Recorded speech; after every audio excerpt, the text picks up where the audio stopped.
जय श्री कृष्ण भक्तों उत्पन्ना एकादशी व्रत की कथा। मार्गशीर्ष कृष्ण पक्ष की एकादशी को उत्पन्ना एकादशी कहते हैं।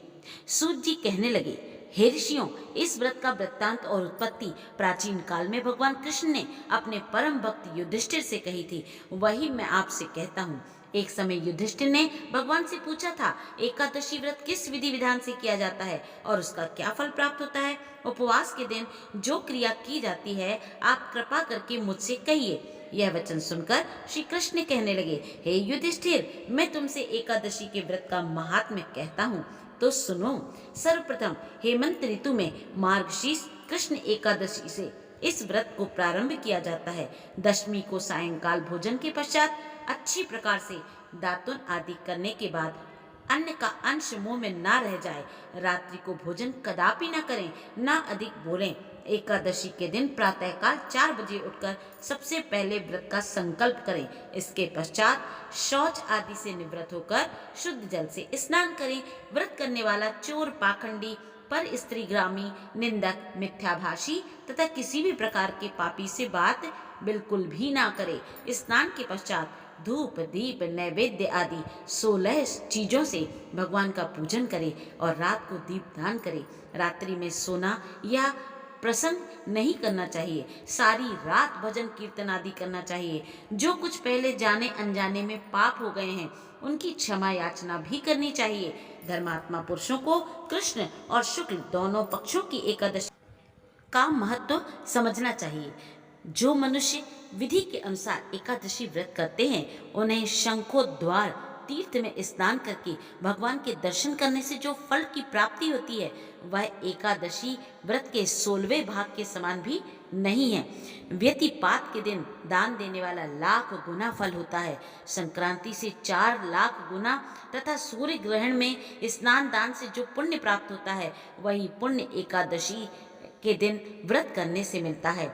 अश्वमेघ यज्ञ करने से 100 गुना तथा 1 लाख तपस्वियों को 60 वर्ष तक भोजन कराने से 10 गुना, 10 ब्राह्मणों अथवा 100 ब्रह्मचारियों को भोजन कराने से 1000 गुना पुण्य भूमि दान करने से होता है। उससे 1000 गुना पुण्य कन्या दान से प्राप्त होता है। इससे भी 10 गुना पुण्य विद्या दान करने से होता है। विद्या दान से भी 10 गुना पुण्य भूखे को भोजन कराने से होता है। अन्न दान के समान इस संसार में ऐसा कोई कार्य नहीं जिससे देवता और पितर दोनों तृप्त हों, परंतु एकादशी के व्रत का पुण्य सबसे अधिक होता है। 1000 यज्ञों से भी अधिक इसका फल होता है। इस व्रत का प्रभाव देवताओं को भी दुर्लभ है। रात्रि को भोजन करने वाले को उपवास का आधा फल मिलता है और दिन में एक बार भोजन करने वाले को भी आधा फल अवश्य प्राप्त होता है। जबकि निर्जल व्रत रखने वाले को महात्म्य तो देवता भी वर्णन नहीं कर सकते। युधिष्ठिर कहने लगे कि हे भगवान, आपने हजारों यज्ञ और लाख गौदान को भी एकादशी व्रत के बराबर नहीं बतलाया, सो यह विधि सब तिथियों से उत्तम कैसे हुई भला बताइए। भगवान कहने लगे, हे युधिष्ठिर, सतयुग में सुर नाम का दैत्य उत्पन्न हुआ। वह बड़ा ही बलवान और भयानक था। उस प्रचंड दैत्य ने इंद्र, आदित्य, वसु, वायु, अग्नि आदि समस्त देवताओं को पराजित करके भगा दिया था। तब इंद्र सहित सभी देवताओं ने भयभीत होकर भगवान शिव से सारा वृत्तांत कहा और बोले, हे कैलाशपति, मुर दैत्य से भयभीत होकर समस्त देवता मृत्यु लोक में फिर रहे हैं। तब भगवान शिव ने कहा, हे देवताओं, तीनों लोक के स्वामी, भक्तों के दुखों को नाश करने वाले भगवान विष्णु की शरण में जाओ। वे ही तुम्हारे दुखों को दूर कर सकते हैं। शिव जी के ऐसे वचनों को सुनकर सभी देवता क्षीर सागर में पहुंचे। वहां भगवान को शयन करते देख हाथ जोड़कर उनकी स्तुति करने लगे कि हे देवताओं द्वारा स्तुति करने योग्य प्रभु, आपको बारंबार नमस्कार है। देवताओं की रक्षा करने वाले मधुसूदन, आपको बारंबार नमस्कार है। आप हमारी रक्षा करें। दैत्यों से भयभीत होकर हम सब आपकी शरण में आए हैं। आप इस संसार के कर्ता, माता पिता, उत्पत्ति और पालन करता और संहार करने वाले हैं। सबको शांति प्रदान करने वाले हैं। आकाश और पाताल भी आप ही हैं। सबके पिता मैं ब्रह्मा, सूर्य, चंद्र, अग्नि, सामग्री, होम, आहुति, तंत्र, मंत्र, जप, यजमान, यज्ञ, कर्म, कर्ता, भोक्ता सभी आप हैं। आप सर्वव्यापक हैं, आपके सिवा तीनों लोकों में चर तथा अचर कुछ भी नहीं है। हे भगवान, दैत्यों ने हमको जीतकर स्वर्ग से भ्रष्ट कर दिया है और हम सब देवता इधर उधर भागे भागे फिर रहे हैं। आप उन दैत्यों से हम सब की रक्षा करें। इंद्र के ऐसे वचनों को सुनकर भगवान विष्णु कहने लगे, हे इंद्र, ऐसा मायावी दैत्य कौन है जिसने सब देवताओं को जीत लिया है? उसका नाम क्या है? उसमें कितना बल है और किसके आश्रय में है तथा उसका स्थान कहाँ है? यह सब मुझसे कहो। भगवान के ऐसे वचनों को सुनकर इंद्र बोले, भगवान, प्राचीन समय में एक नाड़ी जंग नामक राक्षस था। उसके महापराक्रमी लोक विख्यात सुर नाम का एक पुत्र हुआ।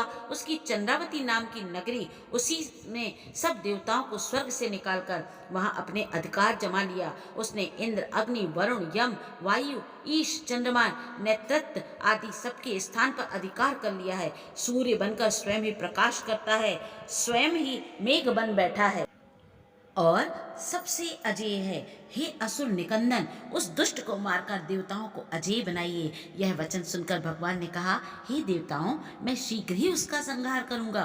तुम चंद्रावती नगरी जाओ। इस प्रकार कहकर भगवान सहित सभी देवताओं ने चंद्रावती नगरी की ओर प्रस्थान किया। उस समय दैत्य मुर सेना सहित युद्ध भूमि में गरज रहा था। उसकी भयानक गर्जना सुनकर सभी देवता भय के मारे चारों दिशाओं में भागने लगे। जब स्वयं भगवान रणभूमि में आए तो दैत्य उन पर भी अस्त्र शस्त्र आयुध लेकर दौड़े। भगवान ने उन्हें सर्प के समान अपने बाणों से बींध डाला। बहुत से दैत्य मारे गए, केवल मुर बचा रहा। वह अविचल भाव से भगवान के साथ युद्ध करता रहा। भगवान जो जो तीक्ष्ण बाण चलाते वह उसके लिए पुष्प सिद्ध होता। उसका शरीर छिन्न भिन्न हो गया, किंतु वह लगातार युद्ध करता रहा। दोनों के बीच मल्ल युद्ध भी हुआ। 10,000 वर्ष तक उनका युद्ध चलता रहा, किंतु मुर नहीं हारा। थककर भगवान बद्रिकाश्रम चले गए। वहां हेमवती नामक सुंदर गुफा थी। उसमें विश्राम करने के लिए भगवान उसके अंदर प्रवेश कर गए। यह गुफा 12 योजन लंबी थी और उसका एक ही द्वार था। भगवान विष्णु वहां योग निद्रा की गोद में सो गए। मुर भी पीछे पीछे आ गया और भगवान को सोया देखकर मारने को उद्यत हुआ। तभी भगवान के शरीर से उज्जवल कांतिमय रूप वाली देवी प्रकट हुई। देवी ने राक्षस मुर को ललकारा, युद्ध किया, उसे तत्काल मौत के घाट उतार दिया। श्री हरि जब योग निद्रा की गोद से उठे तो सब बातों को जानकर उस देवी ने कहा कि आपका जन्म एकादशी के दिन हुआ है, अतः आप उत्पन्ना एकादशी के नाम से पूजित होंगी। आपके भक्त वही होंगे जो मेरे भक्त हैं।